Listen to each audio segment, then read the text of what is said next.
setan, waduh. Sing nerima roh-roh tidak akan kurang.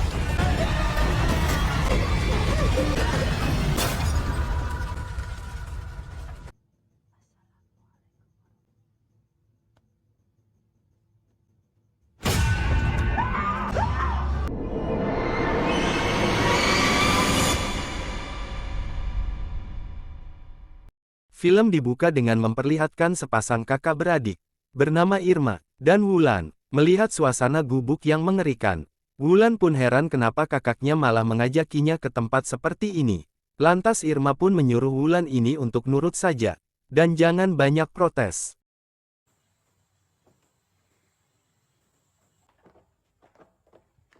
Baca doa yang hai makhluk. Dan ternyata Irma ini ingin meminta petunjuk pada seorang dukun legend, bernama Mbah Jogan, di mana Irma ini meminta untuk diterawang tentang jodohnya, bersama seorang pria yang diidamkan saat ini.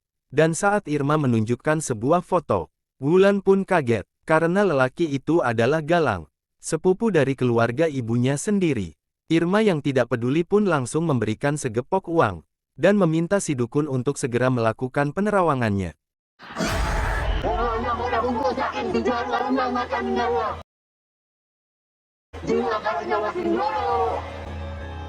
Dari hasil penerawangan itu, Irma pun diperingatkan untuk segera menjauhi sepupunya ini, karena pria tersebut bisa menjadi sumber kematian bagi dirinya. 12 tahun kemudian, terlihat Irma yang sedang sibuk berdandan, saat keluarganya berencana menghadiri acara ulang tahun keponakannya. Dan ternyata yang sedang berulang tahun saat ini adalah keponakan Irma, yang bernama Sofia, di mana Sofia ini mengalami tunanetra, atau kebutaan sejak lahir. Melihat kedatangan keluarga Irma, Nisa pun langsung memberitahu suaminya, yang bernama Galang. Dan bisa kita lihat, di sini kalau Irma ini langsung kegirangan saat menghampiri sepupunya ini. Dan rupanya Galang ini adalah pria yang pernah Irma taksir 12 tahun yang lalu, yang kini malah menikah dengan Nisa. Dan bisa kita lihat, di sini Nis pun merasakan cemburu melihat kedekatan Irma dengan suaminya, meskipun mereka ini sepupuan.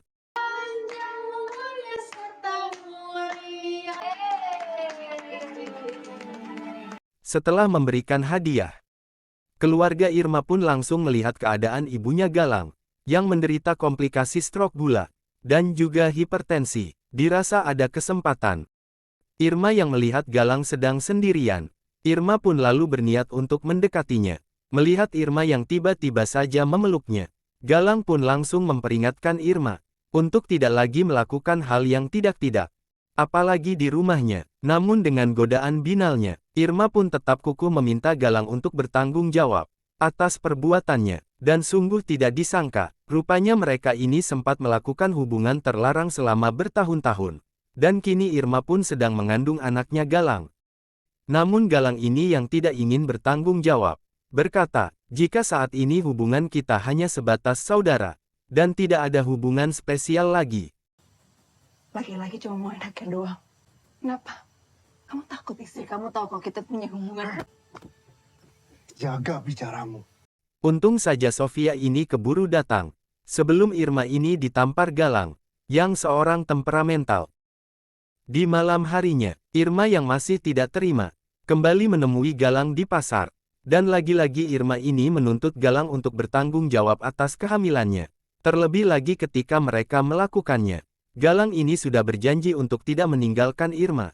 Akan tetapi, Galang ini tiba-tiba saja amnesia, dan meminta Irma ini untuk menjauhi kehidupannya. Irma. Tanggung jawab. Tanggung jawab. Anak di dalam perut saya adalah anak. Melihat Irma yang pendarahan, Galang yang panik pun langsung menyiram Irma dengan darah hewan, dan berkata kepada karyawannya, jika tidak ada terjadi apa-apa. Setelah menjalani perawatan, Irma pun harus menelan takdir, jika janin yang ada di kandungannya itu mengalami keguguran. Mendengar hal itu, Galang pun terlihat senang, dalam hati berarti dia ini tidak harus lagi bertanggung jawab. Lantas sambil mengeluarkan uang segepok, Galang pun lalu meminta maaf, dan memintanya untuk tidak lagi mengganggu kehidupannya. Tak salah, Irma. Saya mohon jangan ganggu saya lagi. Maksud kamu itu apa? Kamu yang bilang bukan cinta. Kamu udah janji untuk kasih semuanya buat saya. Waktu di malam harinya, Galang yang sedang tidur, tiba-tiba saja dihampiri sesuatu. Tolong bantu pasangin ya, nggak kelihatan. Ternyata itu semua hanyalah mimpi. Dari rasa penyesalan Galang pada anaknya, di tengah kesedihan itu, Galang pun menghampiri kamar Sofia. Lantas tiba-tiba saja, ia kembali teringat insiden yang membuat Sofia ini mengalami kebutaan. Di mana ketika itu, Nisa yang sedang hamil 7 bulan, tiba-tiba saja merasakan mules, dan meminta Galang ini untuk mengantarkannya ke bidan. Namun karena baru 7 bulan, Galang ini menganggap apa yang sedang dialami Nisa itu cuma mules biasa. Lalu pergi begitu saja, hingga saat Sofia ini lahir, ia pun langsung mengalami kebutaan. Akibat Galang ini telat membawa Nisa ke rumah sakit. Singkat cerita, Irma yang sudah sehat berencana untuk pergi ke suatu tempat. Di tengah perjalanan terlihat Irma yang bucin ini, tetap saja berusaha menghubungi Galang. Jangan ganggu saya sama keluarga saya lagi. Namun Galang yang tidak ingin lagi berurusan dengan Irma pun langsung menutup teleponnya. Sementara di sisi lain, Sofia yang sedang tidur, tiba-tiba saja merasakan nyeri di perutnya. Dan saat Nisa datang, ia pun tidak mengerti dengan apa yang sedang anaknya alami. Di malam harinya, setelah jauh bepergian menaiki bus, rupanya Irma ini kembali mengunjungi tempat Mbah Jogan. Saat menemui si dukun tersebut, Irma pun menceritakan jika dirinya baru saja kehilangan kandungannya. Bahkan saat ini, ia telah dicampakkan oleh sepupu tercintanya itu. Sambil berkaca-kaca, Irma pun langsung memberikan sebungkus perhiasan, dan meminta kepada si dukun untuk melakukan cara apapun untuk membuat Galang ini hanya menjadi miliknya. Lantas Mbah Jogan pun berkata, jika ada sebuah ritual dengan melibatkan jin paling jahat, bernama Anzar, yang akan membuat semua orang yang akan memiliki hubungan darah dengan Nisa akan binasa dalam waktu 5 malam. Namun tentunya semua itu ada syaratnya, di mana Irma ini harus membawakan rambut, darah, dan juga foto Nisa. Mendengar hal itu, Irma pun setuju dengan semua persyaratan tersebut. Lantas si dukun pun langsung melakukan persiapan, sambil menunggu syarat yang akan dibawa oleh Irma. Di keesokan harinya, Irma pun mengunjungi rumah Galang, dengan alasan ingin bertemu dengan Sofia, hingga setelah cukup lama bercengkrama, dan basa-basi agar tidak curiga, Irma pun langsung melakukan aksinya, dengan berpura-pura pengin ke toilet, untuk buang air besar.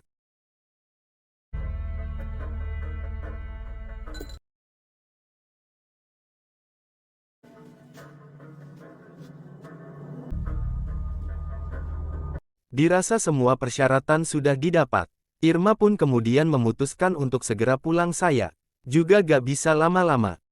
Di malam harinya, Irma yang sudah mendapat semua syarat pun kemudian kembali lagi menemui si dukun. Roh-roh lawan jiwa.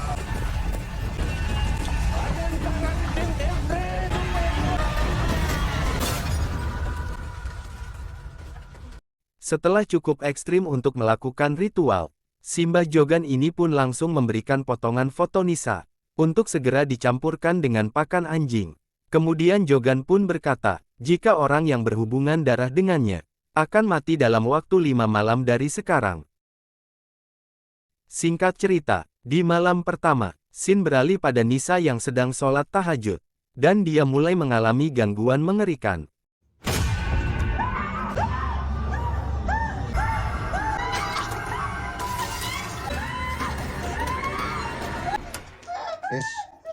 Nisa.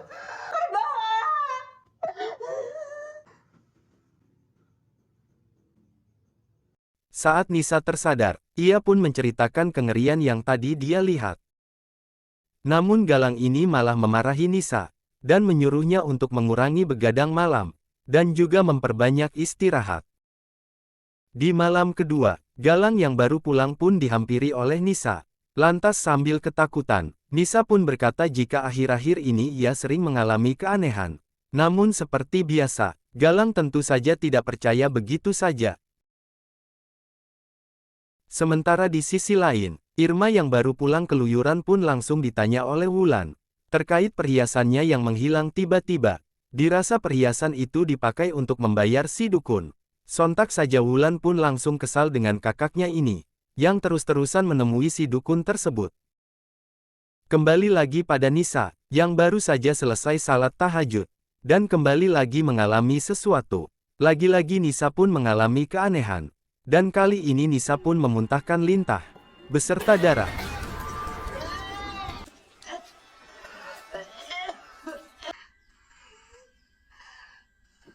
Di keesokan harinya, Nisa pun mengawali aktivitas dengan membersihkan badan mertuanya. Namun lagi-lagi sesuatu yang aneh pun kembali terjadi.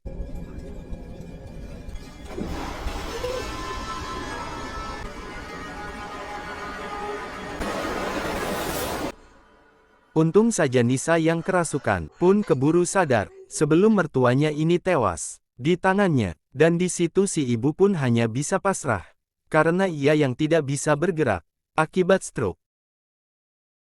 Tanpa Nisa sadari, tiba-tiba saja si emak yang lumpuh pun bisa berjalan dan pergi ke dapur, dan kemudian inilah yang terjadi.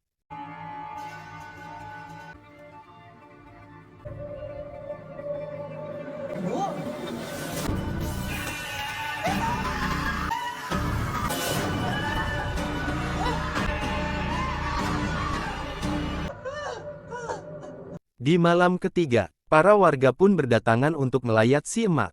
Dan di tengah riuhnya yasinan, para warga diminta Pak Ustaz untuk ikut melakukan salat jenazah. Betapa syoknya para warga saat tiba-tiba saja Nisa ini kesurupan dan langsung ngacak-ngacak keranda jenazah si emak. Akhirnya dengan bantuan Ustaz Kusoy, Nisa pun yang kerasukan akhirnya bisa berhasil ditenangkan. Hingga sesaat kemudian, Ustaz Kusoy memberitahu Galang jika kejadian tadi diakibatkan oleh sosok jin jahat yang merasuki Nisa, karena sebelum kejadian ini, ia yang tidak pernah mempercayai perkataan istrinya itu. Singkat waktu saat tengah malam, Galang yang terbangun, tiba-tiba saja heran saat mendengar keributan di lantai bawah. Dan tiba-tiba saja,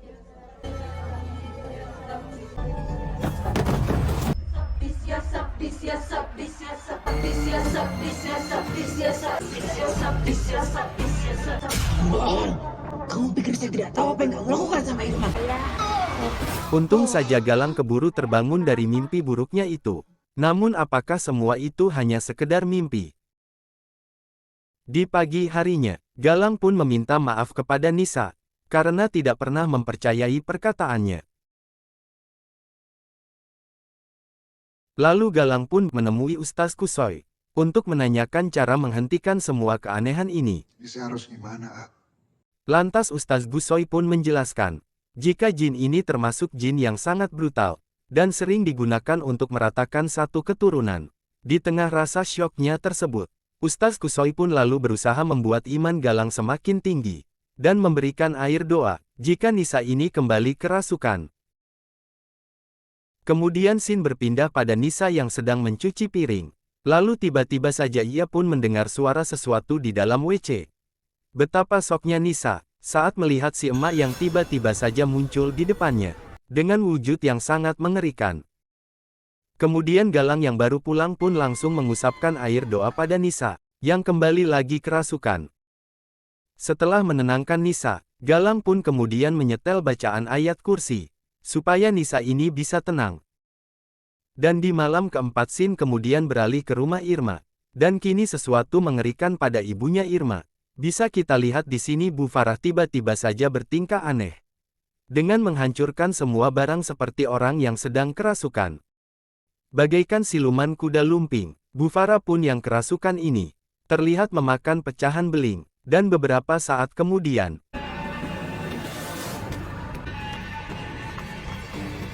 Irma dan Wulan yang baru pulang pun tiba-tiba saja heran saat melihat dapur rumahnya yang sudah berantakan. Betapa syoknya mereka saat mendapati si ibu yang sudah tewas mengenaskan. Di keesokan harinya, setelah selesai pemakaman, Irma pun tidak kuasa lagi untuk menutupi rahasianya. Lantas Irma pun mengakui jika semua ini adalah gara-gara dirinya, yang kembali lagi menemui dukun Jogan. Di situ Wulan pun syok parah dengan apa yang kakaknya lakukan, karena terus-terusan mengejar Galang dengan menghalalkan segala cara. Lantas telah mengungkapkan segalanya, Irma pun heran, karena seharusnya ritual yang ia lakukan itu hanya ditujukan pada Nisa dan kerabat saudaranya saja, akan tetapi ibunya Irma dan juga ibunya Galang sampai kena dampak, padahal ia tidak ada hubungan darah. Mendengar hal itu, Wulan pun merasa, jika tidak lama lagi santet itu akan datang menghampiri dirinya. Setelah melihat keadaan Nisa, Ustaz Kusoi pun memberitahu Galang, jika saat ini tubuh Nisa ini sudah dikuasai oleh jin. Lantas ia pun menyarankan Galang untuk membawa Nisa ke masjid nanti malam, untuk segera diruqyah saja. Mendengar hal itu, Galang pun menyetujui saran dari Ustaz Kusoi. Setelah Ustaz Kusoi pergi, Galang kembali kesal saat melihat Irma dan Wulan yang kembali datang menghampirinya. Dan ternyata Irma yang menyesal berusaha meminta maaf dan mengakui semua ini adalah ulahnya, yang telah mengirim santet kepada Nisa.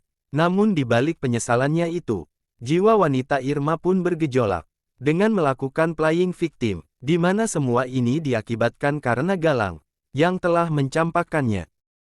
Dan di malam terakhir, Irma terlihat tergesa-gesa, untuk menemui si dukun, dan mencoba menghentikan santet tersebut. Namun di tengah kepanikan itu, Irma pun heran, saat melihat Wulan, yang tiba-tiba saja malah terdiam bagaikan siluman monyet. Dengan lincahnya, Wulan pun menaiki pohon besar, dan tak lama kemudian, inilah yang terjadi pada Wulan.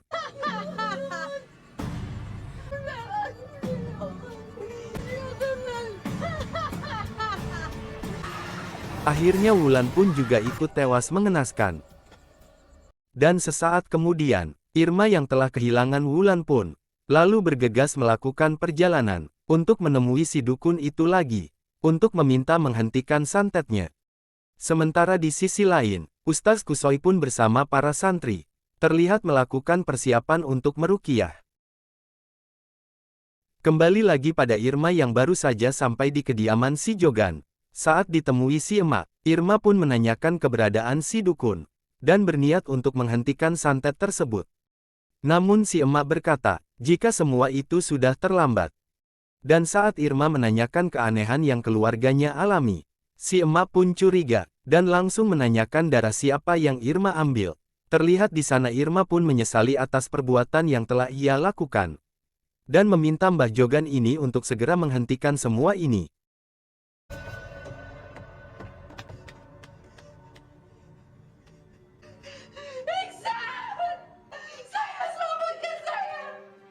Kembali lagi pada Nisa, yang akan segera dilakukan ruqyah. Sesaat kemudian, Nisa.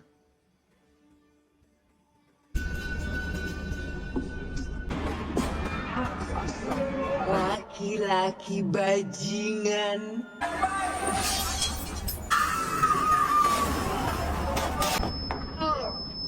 mereka pun sedikit lega, saat ini Nisa berhasil ditenangkan. Akan tetapi kengerian pun tidak sampai di situ saja. Galang akan segera musnah. Sementara itu Irma yang sudah kesetanan pun, terlihat pasrah dan memohon ampun. Karena mungkin sebentar lagi, giliran dirinya lah yang terkena santet itu. Lalu tiba-tiba saja,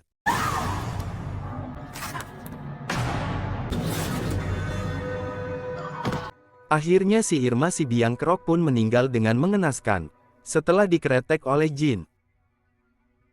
Kembali lagi pada Galang, yang setengah sadar. Untung saja Galang masih sempat diselamat. Namun tak lama kemudian Ustaz Kusoi pun berkata, jika Nisa ini tidak akan terluka, jika memang dia kerasukan. Lalu tiba-tiba saja,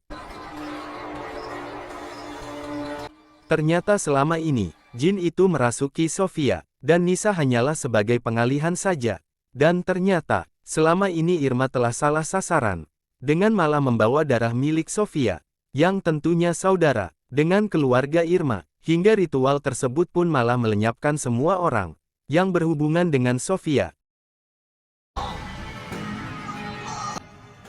Akhirnya dengan bantuan Ustaz Kusoi, Sofia pun berhasil dihentikan, dan dari insiden tersebut, Galang pun tak bisa lagi diselamatkan, beserta dengan seluruh keluarganya. Sedangkan Nisa sendiri, masih bisa diselamatkan, namun dengan kondisi yang aneh, yang sulit dijelaskan secara medis.